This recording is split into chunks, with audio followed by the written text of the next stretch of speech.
So I want to just take a few minutes, and I really want to open the session this morning, but like I said, we have to move things around. I really want to open with the importance of understanding what the journey of the soul is all about. The transition from this realm to the next. And I want to open on page, well, no pages, but the first text on the first page, which has a dictionary entry, which I love.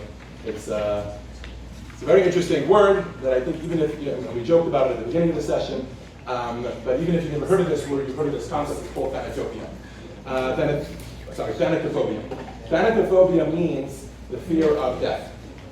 And it's a very, very normal thing, and it's baked into the way most people think about it. And I think most people develop on their own, on the fly, kind of coping mechanisms for it. They figure out, how am I going to deal with this? This is a very stressful thing for me. I've lived a long life, and during my lifetime, I've had many stressful moments in my life, and I've had ways that I dealt with those stressful moments. I had financial stress, and I had ways, coping mechanisms to overcome that stress. I had, relationship stress, and I had ways to cope with that and overcome that, etc. And as with all of those fields, which are not the topic of today's discussion, Judaism has a very, very meaningful and very, very thorough approach to dealing with thanatophobia, which is essentially understanding what death actually is. Because in general, fear of the unknown is what drives a lot of thanatophobia. And fear of the unknown is one of the biggest fears that people have, right? It's why we fear the dark. It's why we fear upcoming job interviews or whatever it is, right? Things that we get nervous about. A lot of that fear being boiled down to we don't understand what's going to happen. And if we don't understand what's going to happen, we fear it. The same thing happens with the transition between our life here in this world and the next life in the world to come. So the Jewish approach to this is appreciating it, understanding it for what it is will really help us not just manage our emotions with it, but actually manage how our approach to it is, how we deal with, for example, doing things in this world, such as everything Phil spoke about, the technical stuff, and not let it overwhelm us or overcome us, etc. I mentioned already at the beginning of today's presentations that it might be a little bit redundant to this crowd because you guys clearly managed to overcome that fear and actually be here. That's already a huge step. But still, let's talk a little bit about it. So if I could ask Lillian, you want to get us started? To read us text 1, a universal fear, on the first page. I think it'll really kind of set the stage for us. Go ahead.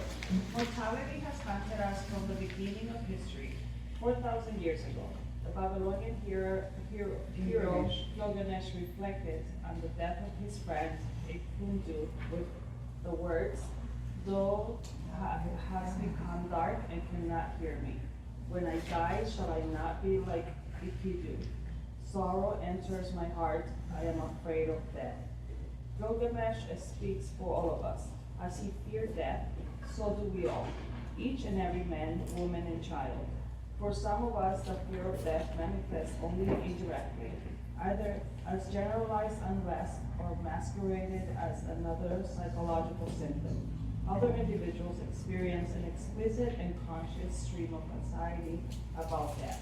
And for some of us, the fear of death erupts into terror that negates all happiness and fulfillment. So how do we deal with that? The Jewish approach, of course, is to understand, in order to understand death, it is necessary for us to understand life. The Talmud in Tractate Vida tells us about what happens when a man and a woman are about to procreate. Literally, the conception is about to begin. What is happening behind the scenes? Right? We're not talking about it in the bedroom. What's happening behind the scenes? And the Talmud tells us that God summons the angel in charge of the souls. And he tells him, summon this and this soul from this and this chamber. It's called the Guf HaNeshamot, the body of souls. Summon that soul because this soul is going to come down into this world. The reason I think that that's such an important starting point is not because this is a class about birth, but because in order to understand where the soul goes after it leaves this body, after it leaves this physical existence here on earth, it's important to understand where it came from. In other words, the most important part about what I just stated, that Talmudic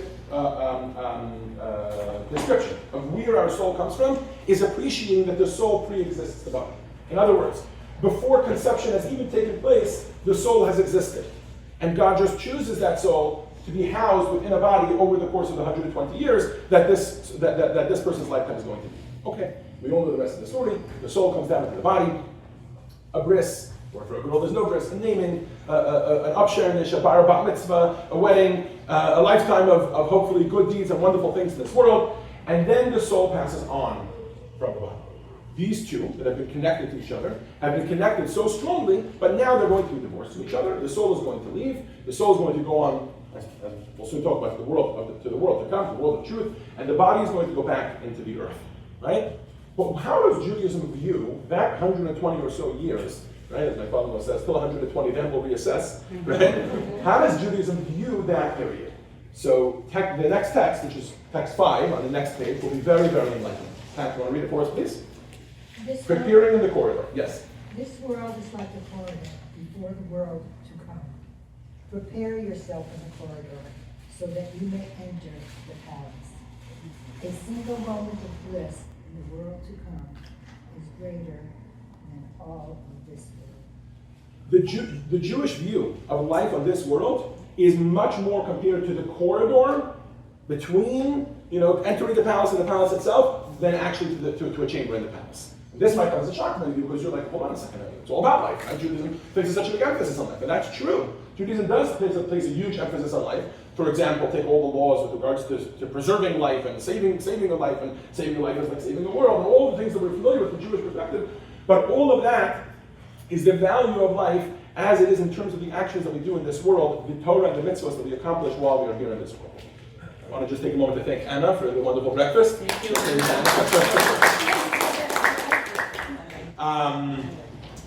What am I trying to say? What I'm trying to say is as follows.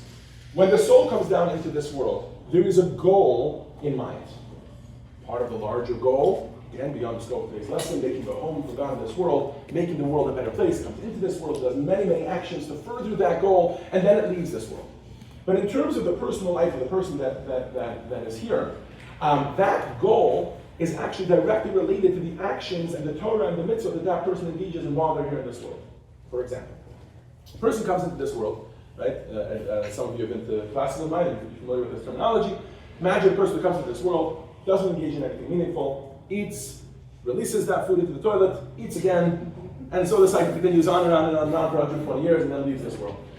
To somebody like that, I can see why their physical existence is so paramount. If everything they have done in this world is physical, then when the physical is going to disappear, then the next world is very, very frightening. Why? Because where am I going? What am I doing? I know I'm not going to eat. My body is going down into the earth. I've watched it happen with millions of other people. What's going to be with my physical life? But that's not the Jewish view of life. The Jewish view of life is that the purpose of life is actually the actions that we do, the mitzvot that we do, the Torah that we study. And that, it turns out, is eternal. Why? Because while that is actually physically manifested by the body, it's actually we engage in that with the body. When you help someone, you give tzedakah, you take your physical hand, you take money that you earned by working physically, and then you make an impact in someone else's life. But actually, the body is only the medium through which we're doing it. The soul is actually the one that's driving all of those actions. We don't have a case study for this. I'm a human being without a soul, right? But if there was a human being that existed physically without a soul, they would never do any mitzvah. Because the driving force in our life that drives us to make our lives meaningful, to study Torah, to do mitzvah, is the soul. Why am I sharing about this? Because appreciating that that's what life is about will help us appreciate what happens after life. When a person passes on from this world, the only thing that changes is that the soul is no longer enclosed in the body. The soul moves on back to its origin to be subsumed within God. A lot of the Kabbalistic sources talk about exactly where it goes and how there's an elevated sense because now that it's been through the world and it did all these mitzvot, it goes through a cleansing process and then it goes into the next world, etc. But the point is that everything that it did that was spiritual in this world actually continues on with it. Actually continues on with the soul. So, first of all, this is very telling with regards to our physical lives. As we are here still, Baruch Hashem, till 120, living our lives on this earth, it's important to make our lives meaningful, to appreciate what our lives really are. Our lives are not the material, our lives are actually the spiritual. But as you begin to appreciate that, you can see on the bottom of this page here, as we make a 3-point statement, if you appreciate that the real you is your body and not your soul, right? And that real me, the soul, is eternal, meaning it preceded my body, and it's going to succeed my existence on this earth, so too I am eternal, right? Then the real eternal me is relatively unaffected by birth or death. Why? Because the soul may have gone through a transition from pre-life to life and then to post-life, but actually the soul was always spiritual in nature. When you were eating, Everybody here is enjoying wonderful breakfast, right? When you were eating, when you were having a coffee in order to keep yourself awake, that was never for the soul to begin with. So now the soul moves on to the next world, it's relatively unaffected by death. So now comes the million-dollar question. If we actually, and I'm assuming this is not news to most of you, you've heard of these concepts before, but here comes the million-dollar question. If Judaism really views it that way, right? And granted, we might have a difficult time getting on board with that, right? But if Judaism actually views life that way, then pray tell, why are we so sad when the soul leaves the body? What exactly changes? You tell me that this is true, I'm having a hard time getting on board with it, but I'm going to try, right? So that if I ultimately do get on board with it, and I really reach an ideal state where I don't even view my physical life as anything, I'm just eating yogurt and granola and omelets and bagels in order to keep myself alive. So then what happens? What's the big deal? That was always an inferior or a way to get by, but it was never my real life. So then why are we sad when a person passes on this way? And the reason why it's sad actually has a lot to do with transitions. When the soul comes down into this world, it turns out it's also sad. Going back to that same quote from the Talmud in Tractate Gita, the Talmud tells us that the soul comes down to this world kicking and screaming. It doesn't want to. It comes down from a great palace up above into this lowly world. It's called a low pit, and it's like a fall from grace. It comes down into this world. And most of you are thinking to yourself, hold on, we celebrate that. The soul comes into the world, we're excited, Mazel Tov, a baby is born. But actually the soul itself is mourning. Why is it mourning? Because it was living an only spiritual existence. And now it comes into the world where the material is going to distract from the spiritual, right? And then it leaves the body, and now we mourn. Something doesn't make sense here. Why do you mourn when it comes in, and then mourn when it goes out? Are you happy that it's in this world, or are you not happy that it's in this world? So the answer really boils down to transitions. Before the soul comes down into this world, it does not appreciate the power of a mitzvah. Why? Because it's never done it. So let's break down what a mitzvah is. A mitzvah is something that very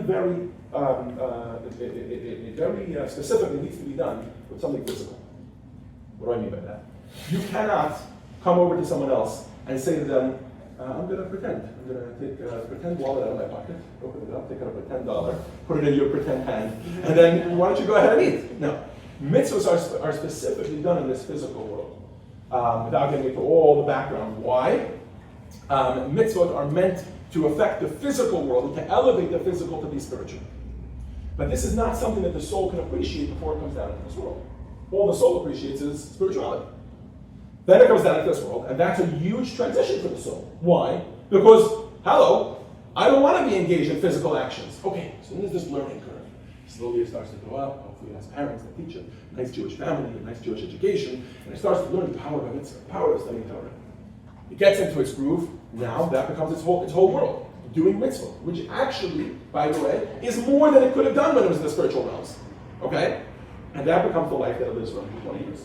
And then it leaves its physical existence and transitions back to spiritual, and now you can understand why it's quiet. Why we mourn when someone passes on. Because now their existence that they've really come to appreciate, which is Torah and mitzvahs here in this world, is no longer available to them. Now they actually are going back to this person, and now they know the difference, right? Because it's experienced spirituality in a pure and simple state. It's experienced Torah and mitzvahs as it can be done in this world, making an impact on other people's lives, making an impact in the world, connecting with God from the physical to the spiritual, etc. And now you can no longer do that. So if you take a look at the next page, you'll see 3 of the reasons why a soul experiences difficulty in parting from its body are, number 1, because all transitions, even necessary and positive ones, are hard. Anybody who has a child at home and has let them go away for a summer, or for a year, or for college, whatever it is aware of that. Right? You ask somebody who's sending their kid off to college, why are you crying? Do you think this is such a terrible thing that they're going to college? No, clearly they don't. Somebody's not paying for college, right? Yet they're sad because it's a necessary transition, but it's a sad transition. It's difficult. Why do they cry in weddings? Same thing. Why do they cry at weddings, right? A wedding is going to be a transition. It's going to be difficult. It's going to be a new existence. It's a happy one. It's one that we want our children to go through. So why do you cry? What? So why do they cry? Very good. We cry because of transitions. Whenever there's a transition, a change from one state of being to another state of being, it's difficult for us to wrap our brains around it. And that's what we spoke about. Number 2, the second reason, which also came out when we spoke about, is that the soul can perform mitzvot only in this world. So when it's leaving this world, it mourns now the loss of the opportunity, which is going to lead us to our final point in a moment. The soul leaves this world, now when it tries to give a dollar to someone else, it is all pretend. Because dollars don't exist, the material world doesn't exist, and therefore it cannot make an impact in the same way that it did in this physical world. We're actually told that the souls, this is the same thing about when Mashiach comes, by the way, but that the souls in the world to come are jealous of the souls in this world. Why? Because they appreciate what a mitzvah is all about. They appreciate the ability to overcome the physical urge or the material urge not to engage in a mitzvah, and then to be a good person and actually do a mitzvah, right? And to overcome that. They appreciate that battle. And now they can no longer engage in that because in their world, materialism and that struggle, that friction doesn't exist. And finally, this is the last point I want to leave you with in terms of why we mourn the separation of the soul and the body, is because breakups are painful. The soul and the body, over the course of the 120 years that they're here in this world, they develop an attachment. And breaking an attachment is traumatic. That's a subject that I'm going to leave my father-in-law to talk much more about, because he's going to talk about what happens with the body. I've been talking much more about the fact that the soul is transitioning to a new existence, an eternal existence, and it's leaving its material world behind. My father-in-law soon will talk about what happens to the body and the practical things that we do when it comes to burial and what they represent and what they reflect. But before any of that happens, the breakup is painful. And these three reasons altogether, the fact that it's a transition, the fact that the soul can no longer do mitzvahs, the fact that it's breaking up with its partner for life, literally, the soul and the body, those three reasons are the reason why we mourn and why it's considered a sad event when a soul leaves the body. So to just recap and put this back in perspective to the beginning of our conversation about thanaphobia, it's not just a fear of the unknown. No, actually Judaism has a lot of literature that talks about it. No, the world to come is a world in which we bask in spirituality, the soul will continue to exist, the body will be returned to the earth, but the soul will actually continue on, right? So that's not what we fear. We don't just fear, death because it's a finality, there's a certain ending to life and it no longer exists, etc. No, our soul will continue to exist. And we'll soon talk about, at the end of my presentation, we'll talk about ways in which we can actually engage in relationships with those that actually passed on.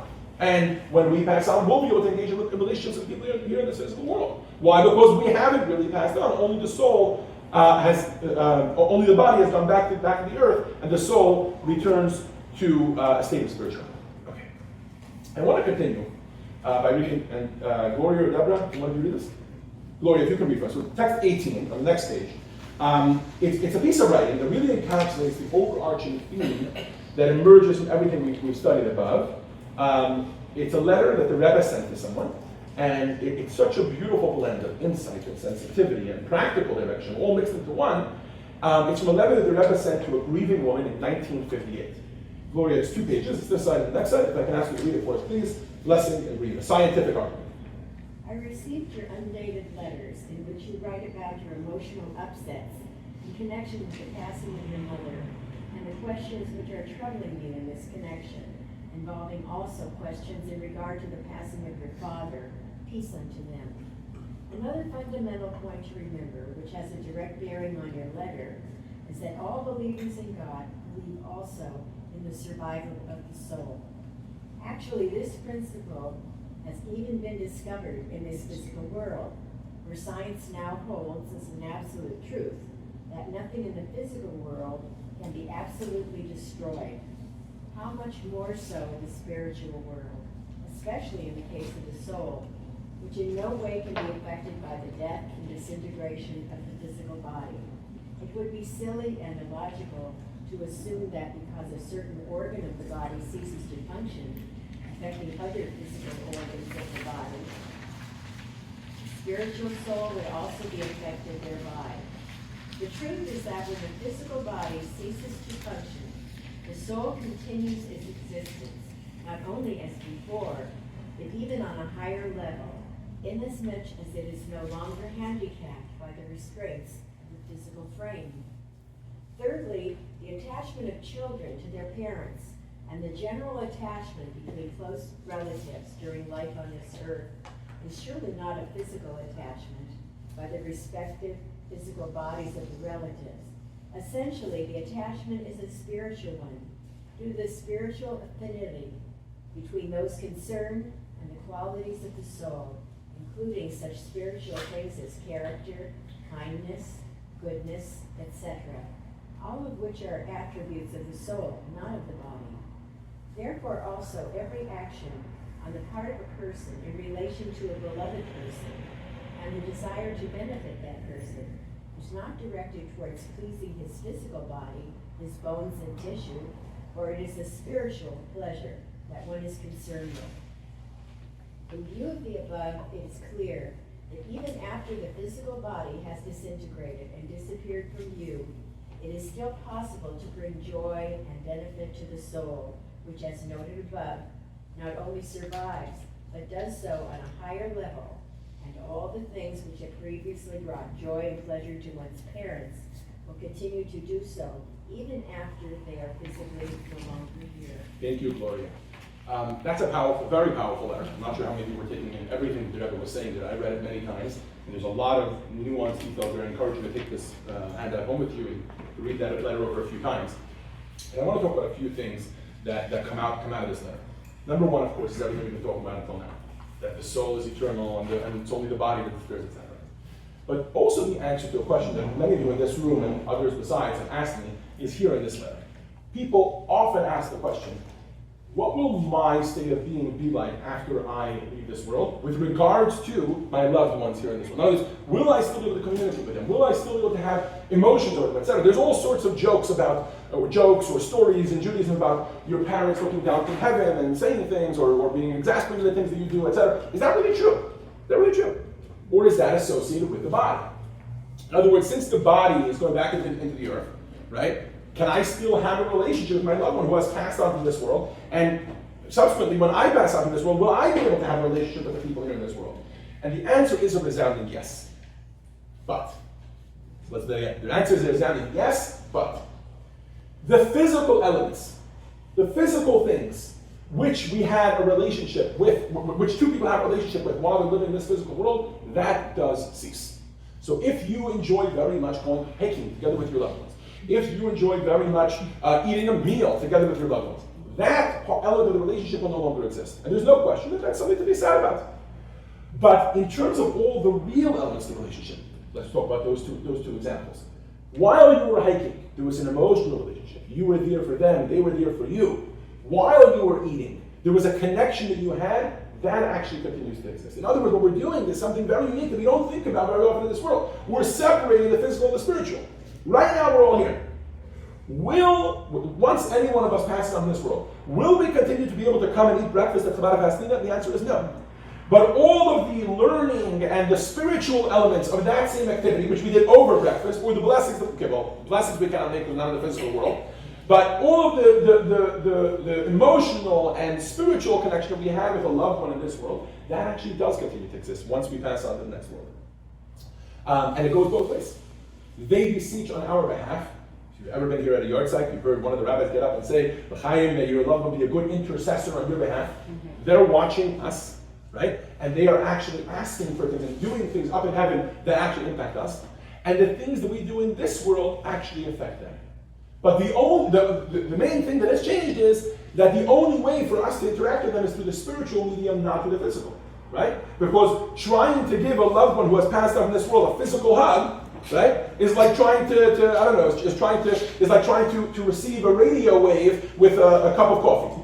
It's the wrong medium, right? You gotta operate on the medium with which they exist. So you're used to having relationships with other physical human beings that just like I have a body and a soul, a material life and a spiritual life, they have a physical life and a spiritual life, and we interact that way. We do physical things together and we do spiritual things together. Once a loved one passes on in this world, that relationship continues, but only in the spiritual. So what can we do to them? We know that they can do things to us, or we know that they can feel things for us. And many people talk about this all the time. They talk about feeling their loved ones that have passed on in this world. But what can we do, vice versa? So what can we do that actually communicates with them? So the Aaron of Karlin, the Karliner, has a beautiful, beautiful statement that he makes. Right? Text 12. Regards, a letter, and a parcel. When children say a wish for their parents, it is like sending them regards. When you learn a chapter of Mishnah on their behalf, it's like sending them a letter. And when they fulfill build people and good deeds would benefit themselves, it's like sending them an entire parcel. So just like a child who may be away at college, and you interact with them by sending them a package of food, or a phone call, or a telegram, or a postcard, or whatever, or a TikTok, or a tweet, or something like that, right? Whatever it is that we use those ways to communicate with them, we do that through the physical. But all those things exist on a spiritual level. And obviously, if we want to communicate with those that have passed on in this world, or when they want to communicate with those that are in the world of spirituality, or only spirituality, want to communicate with us, it has to be done through the spiritual medium. And that's why you see so many people sponsoring a class in memory of a loved one. What's the significance of sponsoring a class in memory of a loved one? Right? What is it? Just like a fundraising gimmick that the rabbis made up? Yeah, that too, but but the real answer is that what happens when a person facilitates 30, 40 people getting together and studying Torah together is that, and then they say that's been done in memory of this person, that is the closest that person can get to actually fulfilling a mitzvah. Think about it. They are now a soul without a body. They don't have $180. They cannot sponsor the class. They cannot actually write the check. But their extension, a child, a loved one, a spouse, a parent, can actually do that for them. And when they do that, there's a very unique, the bond is always there, but that bond is actually being lit up in ways that can be compared to sending regards, or sending a letter, or sending an entire package. Why? Because what you're doing is you're sending a spiritual letter. You're sending spiritual regards. You're maintaining the relationship, but removing the part that would be silly to do, which is to try to communicate with a soul through a physical way. All you're doing is still communicating, but doing it in a spiritual way.